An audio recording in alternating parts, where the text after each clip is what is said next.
Good morning. You're watching Fox 46. Good day, Charlotte. New this morning, anger has become a dominant emotion in so many of our lives lately. We've been quarantined, socially distanced, racially separated, and politically divided. And anger follows a pretty predictable pattern based on one's mood. But there are simple ways to help with that. Dr. Anna Maria Temple joining us this morning with more on that. Dr. Temple, thank you for being with us. You always brighten our mood when we talk to you. Well, good morning. Good morning. Okay, so let's start with the first one here, which makes sense to me. You know, you're always in a better mood when you get a good night's sleep, right? Or plenty of rest. But medically speaking, why is that important?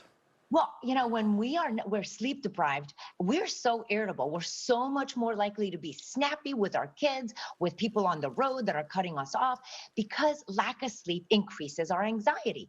Also, when we sleep, there's connections being formed in the frontal cortex of our brain, which is the impulse control. So when somebody makes you mad, you're more likely to not tell them in mean words what they just did. You're able to rein it in because, you know, once you say the words, you can never get them back.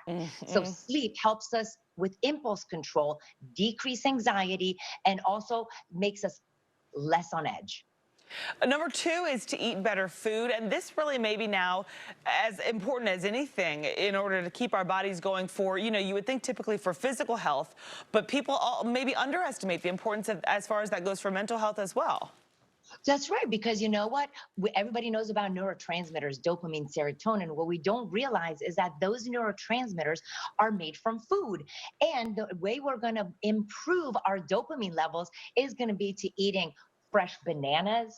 If we have nuts, especially walnuts, almonds, amazing for the brain. And don't forget our eggs. And there's so many great varieties of eggs. These have omega-3s and great fats for the brain, not to forget salmon and avocados. I have been eating an avocado, at least, well, half of one or one every day, and that is a great tip. They're delicious, and hey, I feel great, right? So get into those too. Okay, I've got number three here in front of me. This next one, people would be surprised because I feel like people treat this with alcohol, right? You think, oh, I need a glass of wine, especially Corona time, COVID time, I should say. Not Corona time is sort of the whole point, right? Yeah, that's the point. Not actual Corona. No, so alcohol, it is. What I've noticed that people are drinking more and more during quarantine.